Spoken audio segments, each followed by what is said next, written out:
Assalamualaikum warahmatullahi wabarakatuh. Perkenalkan, saya Muhammad Abdillah dari kelas 12-6.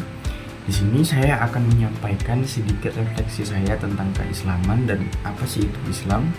Nah, Islam sendiri secara bahasa dapat diartikan sebagai rasa tunduk, patuh, kedamaian, dan ketentraman jiwa. Dan juga secara etimologis, Islam dapat diartikan sebagai agama yang diturunkan oleh Allah Subhanahu wa taala kepada Nabi Muhammad SAW dengan perantara malaikat Jibril kepada seluruh umat manusia demi keselamatan umat tersebut dengan cara mengerjakan segala perintahnya dan menjauhi segala larangannya. Dalil yang menjelaskan tentang Islam dan menyerukan umat manusia untuk memeluk Islam ada di surah Ali Imran ayat 19. Allah Subhanahu wa taala berfirman yang artinya, sesungguhnya agama di sisi Allah adalah Islam, dan tidaklah berselisih orang-orang yang telah diberikan kitab kecuali setelah mereka diberikan ilmu atas kedengkian di antara mereka. Barang siapa ingkar terhadap ayat-ayat Allah, maka sesungguhnya Allah sangat cepat perhitungannya. Dan di dalam surah lain juga Allah Subhanahu wa taala telah berfirman di dalam surah Ali Imran ayat 85 yang artinya Allah Subhanahu wa taala berfirman, barang siapa yang mencari agama selain Islam, dia tidak akan diterima, dan di akhirat dia termasuk ke dalam orang-orang yang merugi. Nah, rukun Islam itu terdiri dari 5 bagian loh. Yang pertama, mengucap 2 kalimat syahadat, mengerjakan sholat, berpuasa di bulan Ramadan, membayar zakat, dan yang kelima naik haji bagi yang mampu. Nah, rukun Islam sendiri merupakan sebuah tatanan, fondasi, dan pengarah perilaku seorang muslim, dan juga sebagai syarat terpenuhinya sebagai seorang muslim. Nah, di sini saya akan menjelaskan sedikit sejarah mengenai agama Islam dan sejak kapan agama Islam itu ada. Nah, agama Islam sendiri atau konsep agama Islam sendiri itu sudah ada sejak zaman manusia pertama atau zaman-zaman Nabi Adam dan zaman-zaman Nabi terdahulu seperti Nabi Musa, Nabi Yakub, dan nabi-nabi sebelum Nabi Muhammad dalam bentuk taat kepada Allah Subhanahu wa taala. Dan barulah pada tahun 609 Masehi, Nabi Muhammad diutus dengan menerima wahyu dari Jibril berupa kitab Al-Quran sebagai kitab penyempurna kitab-kitab terdahulu seperti Injil dan Taurat, dan sebagai nabi penutup dari para nabi atau rasul terdahulu. Dan juga Nabi Muhammad SAW Isra wal Mi'raj dan menerima perintah sholat, dan sholat sendiri menjadi tiang agama umat-umat muslim atau sebuah identitas muslim di saat sekarang ini. Dan ternyata ada banyak loh sebab-sebab yang dapat merusak atau melemahkan sebuah keislaman dalam diri seseorang. Yang pertama ada kufur atau mengingkari kebenaran.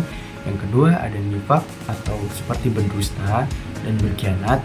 Lalu lemahnya ilmu agama dalam diri seseorang, dan juga banyak sekali menerima pertemanan-pertemanan buruk di dalam segi pertemanan kita, berteman dengan orang-orang yang negatif. Lalu yang terakhir ada bid'ah. Bid'ah sendiri merupakan memodifikasi atau melebih-lebihkan suatu ibadah yang sudah ada tanpa dalil yang jelas.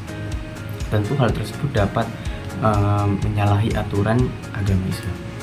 Nah, selain hal-hal yang saya sebutkan tadi, ternyata ada juga loh beberapa hal yang dapat menyebabkan seseorang tersebut keluar dari agama Islam atau rusak keislamannya. Nah, yang pertama itu ada syirik atau menyekutukan Allah.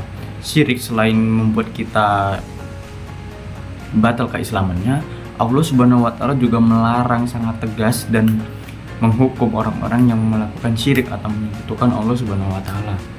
Lalu selain syirik, ada menghina agama Allah, murtad atau keluar ajaran Islam dan menolak segala ajaran Islam dan perintah Allah, seperti orang tersebut tidak sholat, tidak puasa, tidak membayar zakat, dan tidak haji, padahal orang tersebut sudah mampu secara segi finansial dan fisik. Tanda-tanda seorang muslim yang sempurna atau sempurnanya keislaman di dalam diri seseorang dapat kita lihat di dalam sifatnya atau kehidupannya sehari-hari, seperti penyabar, tidak berkata sia-sia atau berkata kasar, rajin sholawat, rajin sholat, rajin berpuasa di bulan Ramadan, gemar bersedekah, dan tidak mengucapkan kata-kata yang sia-sia atau kata-kata yang tidak ada manfaatnya.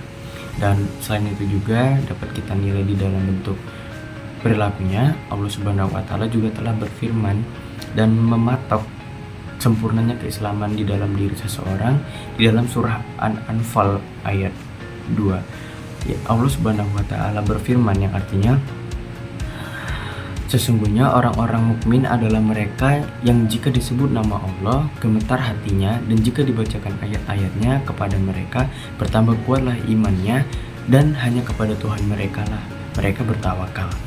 Dan jika kita telah memahami dan menerapkan seluruh rukun Islam yang ada, maka kita akan mendapatkan beberapa keutamaan atau beberapa manfaat yang akan kita peroleh.